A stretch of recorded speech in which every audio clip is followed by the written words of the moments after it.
July 29, 2025, a day that will be remembered as another dark chapter in New York City's long history of violence.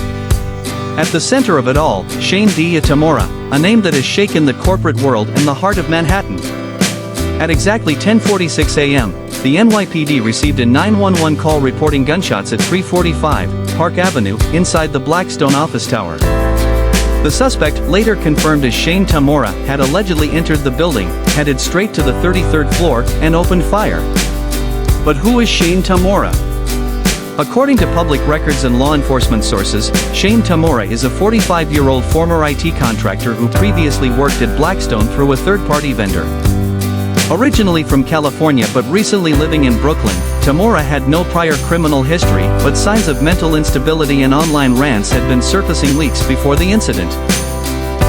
Sources close to the investigation say that Tamura had been terminated from his contract 6 months ago after multiple workplace complaints. He reportedly believed that Blackstone had conspired against him, and according to some reports, posted cryptic messages online hinting at revenge. Cut to footage of NYPD arriving at 345 Park Avenue.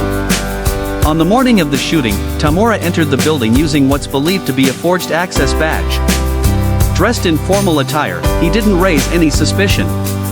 But once he reached the 33rd floor, Blackstone's main operational hub, he revealed a concealed firearm and opened fire indiscriminately. 2 employees were injured before Didarul Islam, a private security officer and military veteran, intervened. Islam reportedly drew his licensed weapon and confronted Tamura, forcing him to surrender before police could arrive. The NYPD praised Islam's actions, stating that his quick thinking prevented a mass casualty situation. NYPD Commissioner Jessica Tisch stated, "Mr. Islam's bravery exemplifies what it means to be a protector. We are fortunate this didn't become a much larger tragedy." Tamura was arrested without further incident and taken into custody. He's currently being held without bail and is expected to face multiple felony charges, including attempted murder, criminal possession of a weapon, and acts of terrorism under state law. Cut to quiet reflection, candles and photos outside the building. The victims of the shooting, 1 male and 1 female employee, are currently recovering at Bellevue Hospital. Both are in stable condition, but emotionally, the trauma will take much longer to heal. Meanwhile, Blackstone issued a formal statement, expressing deep regret over the incident and confirming that counseling services have been offered to all employees affected. But this tragedy has also raised serious questions. How was Tamura able to enter the building undetected? Was there a lapse in security protocols?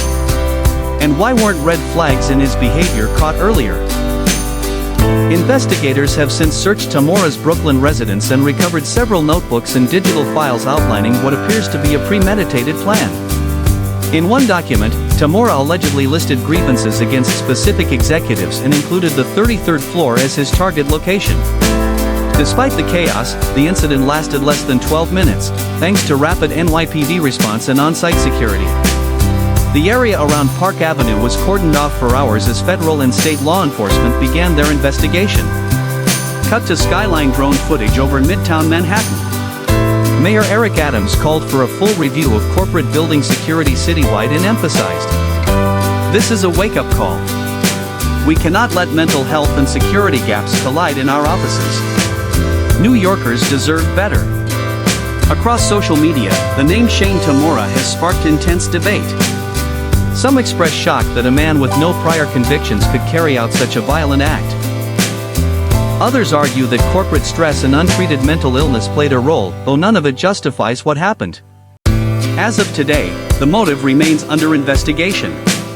Some believe Tamura's actions stemmed from delusional paranoia, while others think there may have been an element of calculated revenge.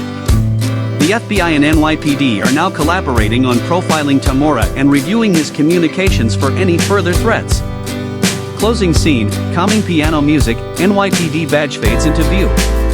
This incident, though contained quickly, has sent a clear message.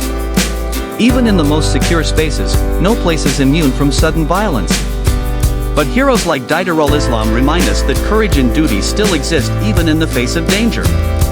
We'll continue bringing you updates as the case against Shane Tamura unfolds in court. For now, New York breathes a sigh of relief and begins to heal, one step at a time. Fade out with text on screen. Stay safe. Stay informed.